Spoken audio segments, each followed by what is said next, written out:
আসসালামু আলাইকুম ভিউয়ার্স।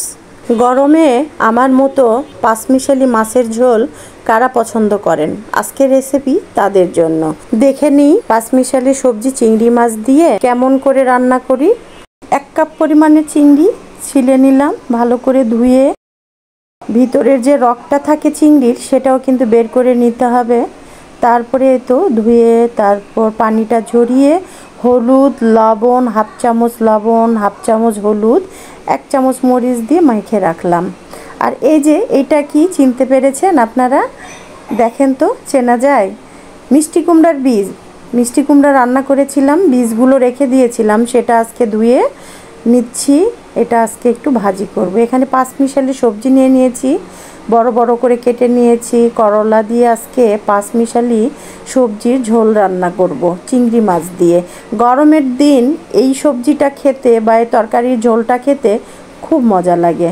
একটা বড় সাইজের করলা দিয়ে দিয়েছি, করলাটা লম্বালম্বি করে একটু ফাঁক করে নিলাম। এরপরে 1 কাপ পরিমাণে পানি দিয়ে হালকা একটু সিদ্ধ করে নিব।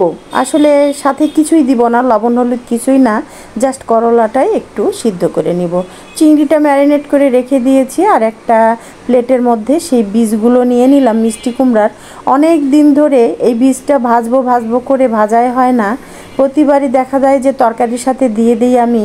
তো আজকে ভাবছি যে অনেকগুলোই বীজ একসাথে হয়েছে, যখন ভেজে নিই, ছেলেমেয়েরাও বাসায় আছে, দিলে সেই ছোটোবেলাকে মনে করবে আর খাবে। আমার তো খুব ভালো লাগে ওরা যখন সব একসাথে হয়, ভাই বোনেরা। তো লবণ হলুদ মরিচের গুঁড়া অল্প অল্প করে দিয়ে দিলাম, সাথে একটু ধুনা জিরার গুঁড়াও দিয়ে দিয়েছি। দিয়ে হাত দিয়ে ভালো করে মেখে নিলাম। 2-4 মিনিট পরে একটা তাওয়ার উপরে অল্প একটু তেল দিয়ে ভেজে নেব, এপুট এপুট করে একটু সময় নিয়ে। আর এই তো করলাটা কিন্তু আমার একটু সিদ্ধ হয়ে এসেছে। অল্প একটু তেল দিয়েছি, তার উপরে বীজগুলো ভালো করে ছড়িয়ে দিব। হাঁড়িতে দিয়ে দিলাম তেল, 2-3 টেবিল চামচ তো হবেই। তেল দিয়ে দিলাম, এর সাথে এই চিংড়ি মাছটা একটু ভেজে নিব, হালকা করে একটু ভেজে তুলব। এতে করে তরকারির সাথে দিলে খুব সুন্দর একটা ঘ্রাণ আসে। বীজটা একটু এপিট ওপিট ভেজে নিচ্ছি। একটু খেয়াল রাখতে হবে, এক পাশে খুব বেশিক্ষণ রেখে দিলে আবার পুড়ে যাবে।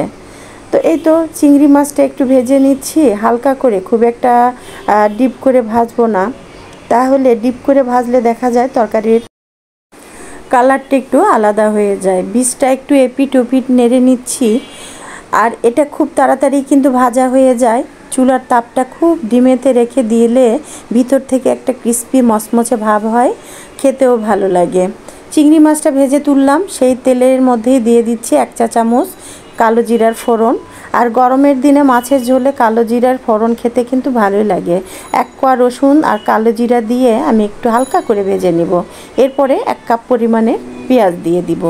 আর পেঁয়াজটাও কিন্তু আমি খুব একটা লাল করে ফেলবো না, হালকা একটু গোলাপি কালার হতেই আমি এখানে তরকারিটা বা একটু পানি দিয়ে দিব, ঝোলটা দিয়ে দিব। এই যে একটু নেড়ে চেড়ে নিচ্ছি আর কি। কোনো কিছুই আজকে খুব একটা ডিপ ফ্রাই হবে না। আর চুলার তাপটা একবারে কমে রেখে দিয়েছিলাম, বীজটা কিন্তু আমার ভাজা হয়ে গেছে। পেঁয়াজের মধ্যে 1 কাপ পরিমাণের পানি দিয়ে দিলাম, দিয়ে খুব সফট করে আমি এই মশলাটা একটু কষিয়ে নেব। আদা রসুনের বাটা দিয়ে দিলাম 2 টেবিল চা চামচ পরিমাণের। আর সাথে এখন এক এক করে হলুদ মরিচের গুঁড়াও দিয়ে দিব। এই রান্নাটা খুবই সহজ, সবজি রান্না বা মাছ রান্না, তবে খেতে খুব মজার লাগে। গরমের দিন যখন কষা ভুনা কোনো কিছু খেতে ইচ্ছে করে না, তখন এই হালকা একটা তরকারির ঝোল দিয়ে পেটটা পুরে মনের মতো করে ভাত খাওয়া যায়। 1/2 চা চামচ দিয়ে দিয়েছি জিরা গুঁড়া। আর এই যে দিয়ে দিচ্ছি 1 চা চামচ পরিমাণে হলুদ গুঁড়া। সেই পেঁয়াজের মধ্যে এখন সব সহকারে মরিচের গুঁড়াও দিয়ে দিয়েছি 1 চা চামচ পরিমাণে, সব সহকারে এখন সুন্দর করে একটু কষিয়ে নিব। মশলা থেকে যখন একটু তেল বেরিয়ে হয়ে আসবে, তখন বোঝা যাবে যে মশলাটা আমাদের ভাজা হয়ে গেছে, তা না হলে কিন্তু কাঁচা একটা মশলার গন্ধ বেরোবে। এরপরে এই যে একটা আলু, মাঝারি সাইজের একটা আলু আমি লম্বা করে ফাঁক করে নিয়েছি, সেই লম্বা করে কেটে রাখা আলুটা দিয়ে দিলাম। আলু সহকারে একটু পানি দিয়ে 2-1 মিনিট একটু সিদ্ধ করে নিব, মানে হালকা একটু বয়েল হইলেই, কারণ সবজিগুলো না আমার সব নরম নরম সবজি। আর পাঁচমিশালি সবজি কোন সবজিটা আগে দিলে বা পরে দিলে গলে যাবে সেটা চিন্তা করে রান্না করা। এই যে খুবই সুন্দর হয়েছে বীজটা ভাজা। রান্নার ফাঁকে ফাঁকে এই কুমড়ার বীজ খাওয়াও চলছে। এখন এক এক করে সবচেয়ে আগে দিলাম পটল, তারপরে বেগুন, এইভাবে ঢ্যাঁড়স খুব একটা বেশি দেই নাই, 4টা কি 5টা ঢ্যাঁড়স ছিল, খুব কচি। পটলটাও ছিল কচি, বেগুনও কচি। আর এটা টাটকা আর কচি সবজি দিয়েই কিন্তু এই পাঁচমিশালি সবজিটা খেতে খুবই ভালো লাগে।